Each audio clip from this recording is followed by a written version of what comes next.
একটা বিকেল আমাদের, আর কার, আমার আর আমার বেস্ট ফ্রেন্ডের। তো আমি বেরিয়ে ফেললাম আমার বেস্ট ফ্রেন্ডের সাথে দেখা করতে। যদিও তখন এত ঠান্ডা পড়েনি, কিন্তু আমার আর আমার বেস্ট ফ্রেন্ডের একই রকম গলার সমস্যা হওয়ার কারণে আমাদের স্কার্ফ পরে বেরোতে হয়।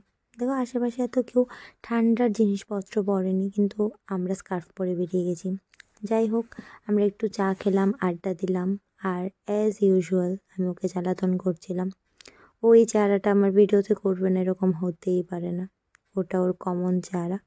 যাই হোক, ও কার সাথে জানি কথা বলছিলো, তারপর আমরা আড্ডা দিলাম, আড্ডা দিয়ে বেরিয়ে গেলাম। অ্যাকচুয়ালি আমরা হেঁটে হেঁটে বাড়িতে আসছিলাম, আর পুরনো কিছু স্মৃতি মনে পড়ছিল আমাদের। গল্প করতে করতে আসছিলাম যে এই একই রাস্তা দিয়ে আমরা কত না টিউশন থেকে বাড়িতে গেছি, কতই না গল্প করতে করতে গেছি। কথাগুলো মনে করতে করতে আমাদের কাছাকাছি বাড়ি চলে এলো, তারপর আমি চলে আসলাম একা একা। তো ভিডিওটা কেমন লাগলো জানাবে।